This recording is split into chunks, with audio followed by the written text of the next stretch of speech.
설명하는 사람 좀 어려운 건 뭐냐면요. 설명을 이게 제가 좀 혹시 느끼실지 모르겠는데 제가 이거 2년 반째 계속 설명하고 있거든요. 뭐 그전엔 설명하고 있었습니다. 설명하고 있었는데 끊임없이 설명을 하다 보니까 똑같은 얘기 계속 반복을 하거든요. 그래서 보다 보면 설명을 했나 안 했나 생각이 들기도 하고. 그러니까 계속 반복하다 보니까 언젠가 이제 그 당연하다고 생각하는 부분이 생기거든요. 어쩔 수 없이 제가 사람이다 보니까. 근데 들으시는 분은 당연하지가 않아요. 왜냐면 너무 단어가 신기하거든요. 저게 뭐지? 저게 뭐지? 생각이 드는데 제대로 막 다양한 데서 막 말하고 돌아다녀요. 그러다 보면 이제 모르면은 그 단어를 중심으로 해갖고 막 여러 가지 것들이 이제 얘기가 설명이 되다 보니까 이제 맥락을 놓쳐가지고 그다음에 이해가 잘 안 가죠. 근데 다행히도 저에게는 이렇게 동영상 찍을 수 있는 도구들이 많이 들어왔고 인터넷 도구도 있다 보니까 옛날보다 훨씬 더 설명이 좀 쉬워지고 좋아지는 모습이 좀 보이고 있습니다. 자, 앞에 리보라는 걸 좀 생각을 해보죠. 제 친구한테 물어봤습니다. 야, 리보가 뭐야? 너 리보라고 말을 하던데 그 리보가 뭔진 가르쳐줘 해야지. 그러게. 근데 이게 어쩌다 보니까 당연하게 알고 있다라고 이제 얘기해야 되는데 리보 뭐라고 쓰면 이렇게 써 있는 거예요. 런던 인터뱅크 오퍼드 레이트.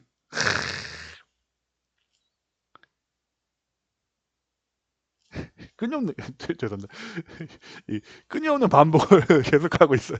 들으시면. 근데 강점도 있는 것 같아요. 왜냐면 이제 저도 끊임없이 계속 설명을 하다 보니까 설명이 조금씩 늘어나요. 이게 참 묘하죠. 그러니까 듣는 분은 이제 반복되니까 아 그렇구나 생각이 들고 설명한 사람은 똑같은 설명을 갖다가 버전을 조금씩 달라게 하니까 설명이 조금씩 늘어나고 뭐 그런 것 같습니다. 계속 한번 가보겠습니다.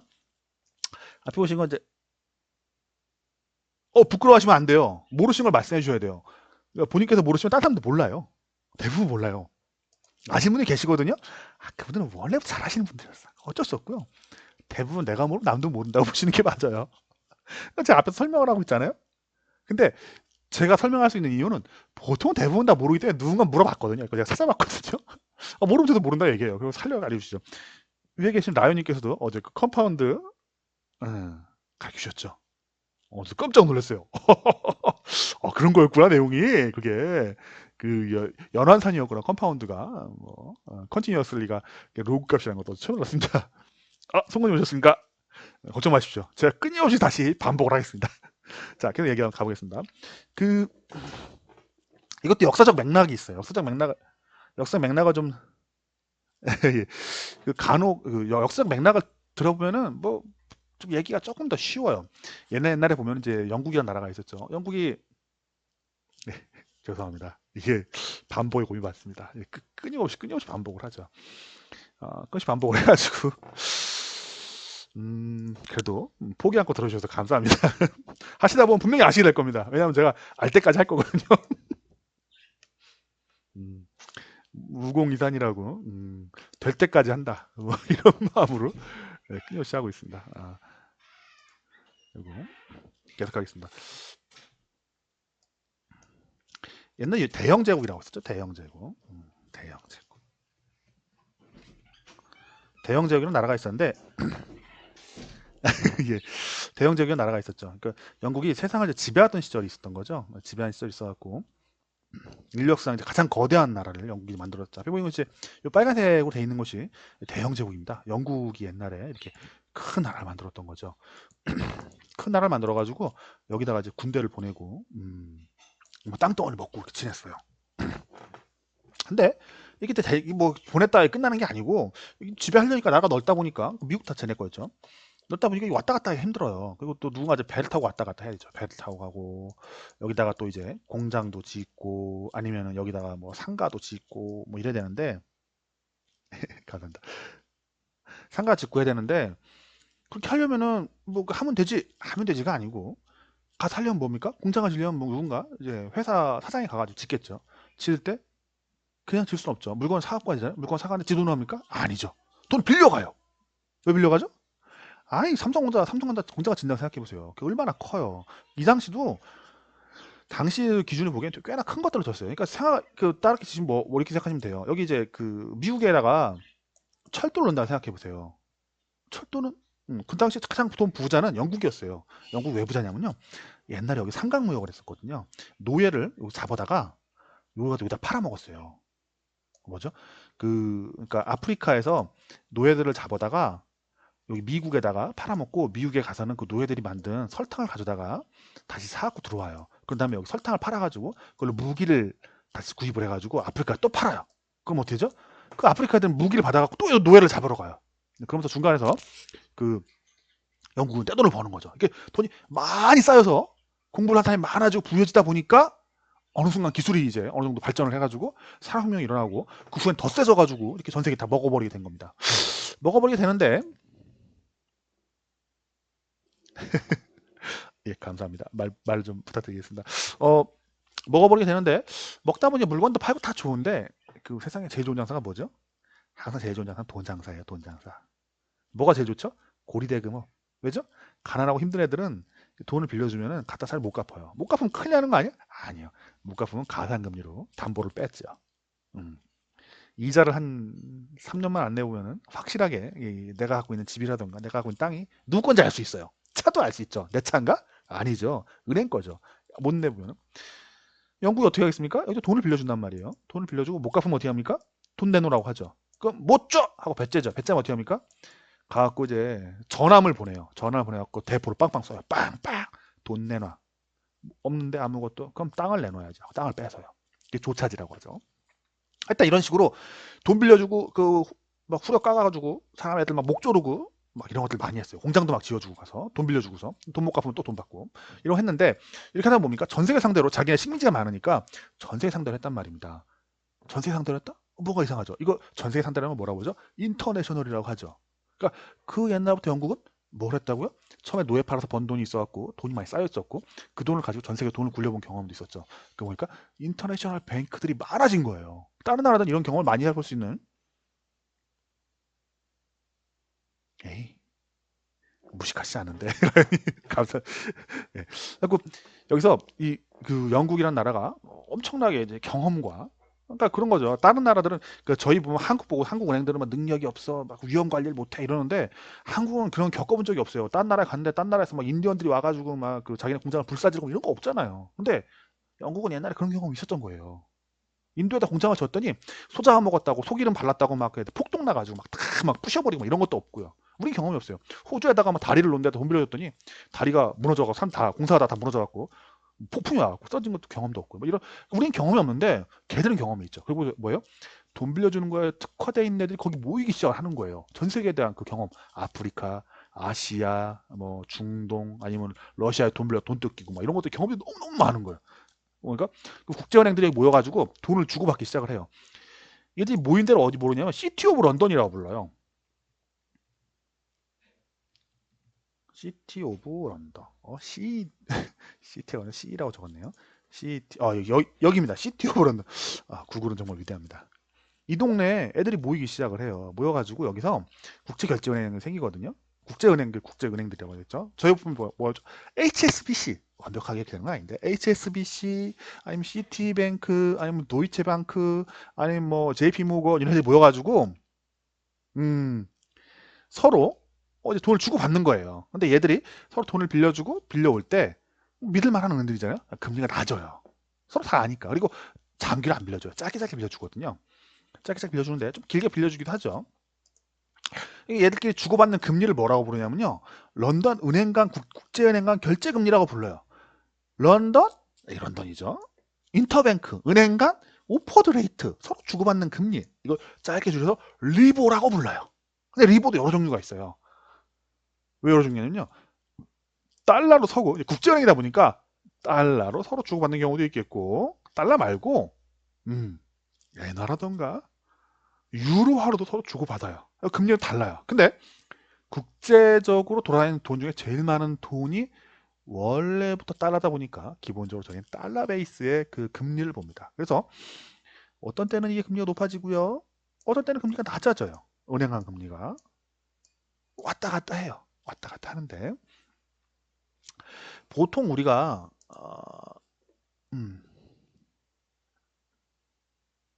구구신은 믿을만 합니다. 신이 맞습니다. 내가 잘못 말해도 알아서 척척척 다 설명해 주십니다. 근데 이 리뷰가 중요한 이유는 뭐냐면요. 이렇게 생각하시면 돼요. 우리가 만약에 인도에다가 차를 수출한단 말입니다. 한국은 현대차가 아까 그 그림을 보는데 현차가 인도에다가 수출한다 하면은 수출할 때 돈을 갖다가 받아야 되겠죠. 1,1만 대를 수출을 해요. 그래갖고 인도에서 1억 불을 갖다가 1억 달러를 갖다가 한국에 주기로 했어요. 현대에다가. 그러면 1억 달러가 인도에 없단 말입니다. 돈을 어디서 가져와야 되죠? 구글 주식을 안 샀어요. 이 이야기를 옛날에 ABC님하고 얘기를 했거든요. 2년 반 전에. 그때 얘기했을 때라도 샀어야 됐어요. 그때도 안 샀죠. 지금도 안 사고 있어요. 그때 샀으면 지금도 돈 벌었을 건데. ABC님 그랬거든요. 구글이 없으면 프로그램을 개발할 수 없다고. 그리고 다른 분도 얘기해 주셨어요. 그때 프로그래머가 또 계셨는데. 그때는 샀어야 했는데 라고 말했을 때라도 샀어야 했었는데. 예, 근데 지금도 안 사고 있어요. 참 안타깝죠. 인간이란 안 되는 것 같습니다. 그리고 지금도 기름 얘기만 하고 있죠. 그때라고도 말했을 때라도 샀어야 됐다라고 후회한 때라도 샀어야 했다는 거죠. 지금도 후회하고 있으니까 아마 3년 후에 또 후회하고 있을지도 모르겠습니다. 그렇지만 후회하렵니다. 저는 계속 가보겠습니다. 이제 리보만 하고서 쉬시죠. 이것도 꽤 오래 사니까. 하는데 여기 인도에서 그 수입을 할 때 돈을 빌려온단 말이에요. 돈을 빌려와요. 1억 달러 다 줄 수가 없으니까 1억 달러 줘야 되는데 어디서 빌려오냐면 보통 국제결제은행 뭐 시티뱅크라던가 아니면 도이체방크에서 빌려오거든요. 빌려올 때 기본적으로 어떻게 하냐면은 이 금리에 플러스 알파를 줘요. 리보 금리 플러스 뭐 1%, 1% 줄 리는 없죠. 한 5%뭐 이런 식으로 결정이 돼요. 대출 금리가. 그 돈을 가지고서 빌려온 돈으로 현대차한테 이제 계약을 치는 거죠. 또는 현대중공업한테 배를 사간다면은 이제 그런 식으로 돈 빌려온 걸로 아니면 이제 줄 때 이제 그 환율 변동 가상하고 주던가 뭐 이런 식으로 계산이 됩니다. 보통 뭐라고 부르냐면요. 얘를 갖다가 모든 가격의 엄마라고 불러요. 대출금리 엄마죠. 여기다가 플러스 뭐 한국은 1% 기본 가상금리 줘요 하고 여기다 플러스 봄날의 공은 너는 믿음스럽지 않으니까 5%를 더 이자를 내라. 그래갖고 리보금리 5%에 가상금리 한국 가상금리 1% 해갖고 6% 플러스 봄날의 곰은 위험하니까 5%더 해갖고 11% 대출 이자 뭐 이런 식으로 때려버려요. 저를 갖다가 끔찍하죠. 이렇게까지 요 달라붙는 가상금리 앞에 맞아 1% 뒤에 5% 해갖고 6% 되는데 요거 스프레드라고 부르거든요. 이게 벌어지면은 이제 그 되게 위험할 때 많이 벌어지고요. 위험하지 않을 땐 달라붙어요. 요까지 이해가 되시죠? 이런 게 있고 요 뒤에 보면요. 여기다 또 뭐가 달라붙냐면은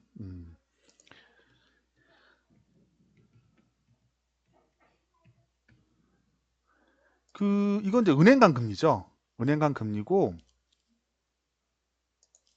은행 말고 미국 정부에서 국채 또 금리가 있겠죠. 얘 또 안전하죠. 런던 은행 간 금리도 되게 안전한데 얘는 더 안전한 이제 그 미국 기준금리 아니고 원래 이제 단기물 그 3개월짜리 미국 국채 금리를 비교하는데 요 차이를 갖고도 요 차이가 조금 벌어지잖아요. 눈에 보이십니까? 잘 안 보이죠? 크게 보죠. 격차가 벌어지거든요. 이게 벌어지면은 조금 더 좀 시장에서 돈이 좀 안 돌 때 좀 벌어지고요. 시장에 돈이 잘 붙을 땐 달라붙어요. 이거 말고 3개월짜리 갖고 테드 스프레드라고 부르는 것도 있는데요. 뭐 이제 그런 것도 저희 지표 안에 사용하고 있긴 합니다. 일단 중요한 건 뭐라고요? 이 런던 국제은행 간 결제금리라는 것이 있고 이 금리 플러스 뭐 국가 간 위험 금리 플러스 너의 위험도 플러스 하면은 뭡니까? 이게 대출금리가 된다. 뭡니까? 얘가 올라가면 어떻게 된다? 나의 대출금리도 올라가겠구나. 그리고 또 이걸 가지고서 여러 가지 그 회사들이 각종 자산을 평가할 때 이걸로 그 환산을 해요. 가격을. 그래갖고 이게 올라가면은 가격이 떨어지게 돼요. 이게 떨어지면은 가격이 올라가야 된다고 얘기를 하죠. 자산 가치 평가할 때 이런 걸 좀 사용합니다. 그래갖고 리보 금리라는 것이 그 전 세계 모든 금리의 기준으로 잘 쓰였었는데 뒤에 한 사실은 얘들이 사기를 쳤다는 거. 사기를 쳐가지고 담합을 해서 제 딴 데서 말씀드리지만 그 되게 독과점은 좋다 막 말씀드렸잖아요. 투자 입장에 좋은 거죠. 좋은데 시장에 역효과를 준다. 그렇죠. 역효과를 줍니다. 그래서 담합을 해서 지들의 이익을 최대한하고 사회에 이제 그 안 좋은 영향을 주죠. 그래서 여기 리보도 국제은행을 결제금리를 갖고 만들어냈는데 저 금리로 지들끼리 담합을 해가지고 뭔가 꿍짝꿍짝해서 지들이 이익이 더 늘리고 사회에 뭔가 안 좋은 일을 줬죠. 그래갖고 미국이 화가 나갖고 막 때려버렸어요. 그래서 지금은 OIS인가 뭔가 딴 걸 바꿔가는 중이에요. 근데 이게 워낙 역사와 전통이 오래돼가지고 아직까지는 잘 살아남아 돌아가고 있어요. 그래서 저희가 쓰고 있죠. 자, 요까지입니다. 추가금리, 기준금리하고 추가금리 여기 리보금리 플러스 추가금리 정도 봐주시면 될 것 같습니다. 요거 여기 바닥금리다. 좀 국채금리 플러스 몇 프로 뭐 이러는데 그거에 국채금리가 비슷하다. 국제 결제할 때는 그렇게 봐주셨으면 좋겠습니다. 자, 혹시 질문사항 있으실까요? 아만기 선생님, 안팡님, 제이지님, 나요님, 효용님, 송고님, 후아님께서 봐주시고 계십니다. 아무 말씀 없으시네요. 이제 그러면 여기서 요거도 녹화를 멈추도록 하겠습니다. 이것도 다 하려면 꽤 오래 걸리겠죠?